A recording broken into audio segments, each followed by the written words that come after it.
When I was a teenager, my friends used to tell me I was ugly. And after hearing it enough times, I believed them.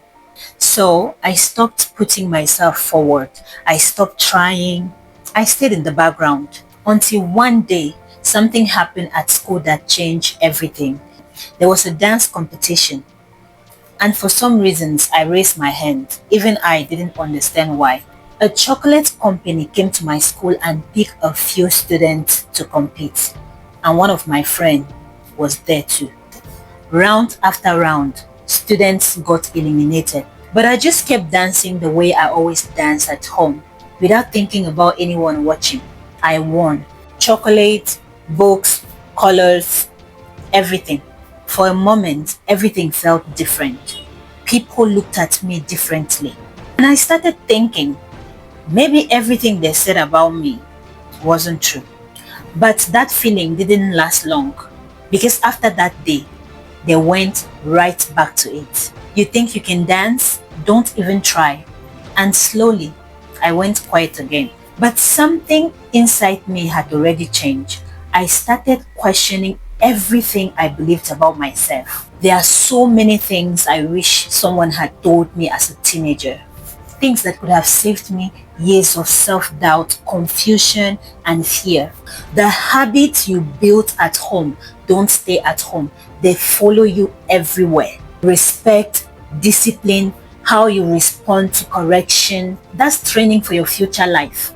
If you can't handle small correction now, life will teach you the same thing in a harder way.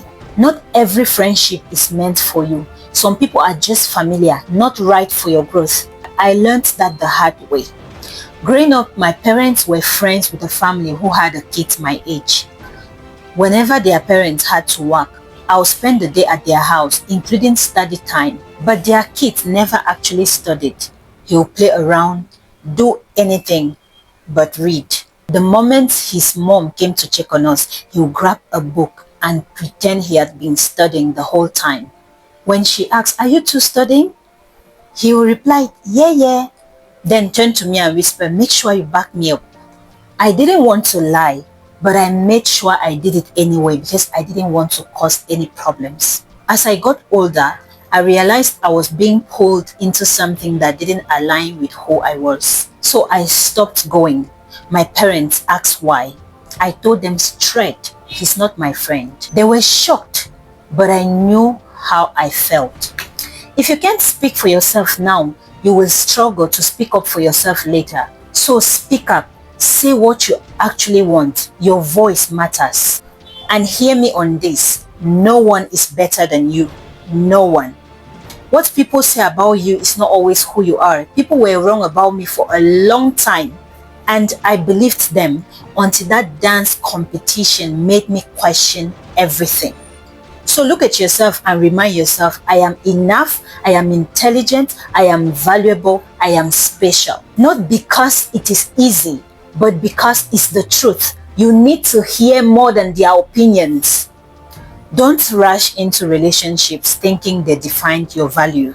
Focus on becoming someone you're proud of first. Because the relationship you attract after self-growth is different from the relationship you chase before it. Take your education seriously. It builds the foundation for your future opportunities. My mother was a teacher. From an early age, she trained me to take my studies seriously. She was always reminding me, everything worth doing is worth doing well. Study, study, study.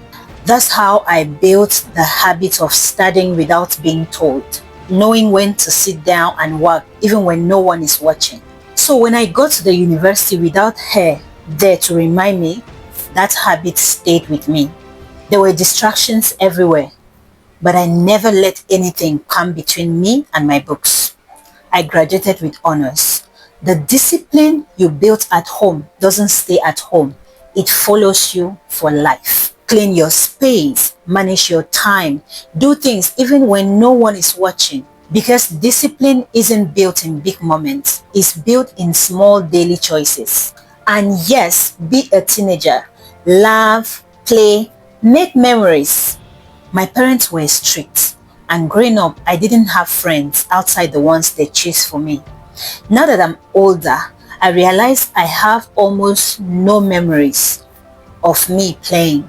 After school hours, the holidays, the free time kids are supposed to have. I don't have those memories and I can't go back and create them. So don't make my mistake. Play with your friends. Make those memories. Once you outgrow that stage, you can't return to it. But balance it. You still have a life to build, skills to learn, goals to chase. Use your free time wisely, especially your holidays. After graduation, I got a job offer abroad and moved to work. Looking back, I realized I wasted most of my holidays doing nothing. I could have learned skills, but I was so focused on academics. I believed once I finished school, success will follow. So even on holidays, I read books instead of learning anything practical. That decision has cost me. I've missed opportunities because all I had was reading and writing. And today's world doesn't reward that alone. I have started learning skills now, but I wish I had started earlier. Because when you only have academics and no skills, your pay stays low. The jobs that actually pay well, especially in tech, come with skills, not just a degree. Learn something new. You don't need money to start. You just need consistency. The internet has made everything available for free. Use it. Because the earlier you start building yourself, the easier your future becomes. When I was 7, my mother sat me down and introduced me to someone. Her best friend, she said, our savior, our everything. I told her, but mom, we can't see him. She said, yes, but he sees us. He hears us. Whenever you need anything, talk to him. He's your friend. Years later, in junior high, a classmate drew something inappropriate about our class prefect and hid it on my desk. She accused me of writing it, and the handwriting looked similar to mine. And the whole class turned against me. Every day I was pulled out of class to be questioned. And I kept denying it because I didn't do it. And I wasn't going to admit to something I didn't do. I was too afraid to tell my parents. So one night I knelt by my bed and prayed. I said, Lord, I know you're my friend. You know I didn't do this. Please help me expose the truth so I can go back to my classes. 2 days later, we were sitting outside the disciplinarian master's office waiting to be called in. The girl who had actually done it turned to me and admitted it quietly, just to me. And she begged me not to tell anyone, afraid of what her father would do. So we went inside and I told the whole truth. She was the one punished.